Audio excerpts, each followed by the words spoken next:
Chittagong city কর্পোরেশনের mayor doctor শাহাদাত হোসেনের নির্দেশনায় ৪১টি ওয়ার্ডের পরিষ্কার পরিচ্ছন্নতা ক্রাশ প্রোগ্রামের আলোকে ৯ নং উত্তর পাহাড়তলী ওয়ার্ড কাউন্সিলর পদপ্রার্থী ও ওয়ার্ড বিএনপির যুগ্ম আহ্বায়ক এস.এম. জিয়াউল হুদা শাহরিয়ার জিয়ায়ের উদ্যোগে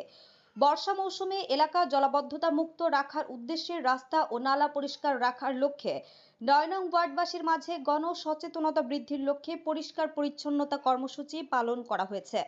আজ ২৫ এপ্রিল সকাল ১০টার দিকে বিশ্ব কলোনি জসিম মার্কেট থেকে কার্যক্রমটি শুরু হয়ে আকবরশা থানায় সামনে এসে শেষ হয়। এ সময় উপস্থিত ছিলেন ৯ নং ওয়ার্ড বিএনপির আহ্বায়ক রেহানুদ্দিন প্রধান, বিএনপি নেতা ফজলুল হক মাস্টার, সংরক্ষিত নারী কাউন্সিলর পদপ্রার্থী সকিনা বেগম, নারী নেত্রী পলি বেগম, নারী নেত্রী রিনা মফিজ, মোর্শেদা আক্তার, রাবি আক্তার, শরীফা বেগম, শামীমা আক্তার, যুবদল নেতা মোহাম্মদ জাকির, মোহাম্মদ মনসুর, মোহাম্মদ ইসমাইল, মোহাম্মদ ফারুক, ওলামা দল নেতা মোহাম্মদ বাহার, শ্রমিক দল নেতা মোহাম্মদ করিম, মোহাম্মদ হারুন, মোহাম্মদ খলিল, ছাত্রদল নেতা মোহাম্মদ মিনহাজ, শাওন, আরাফাত সহ এলাকার গণ্যমান্য ব্যক্তিবর্গরা উপস্থিত ছিলেন।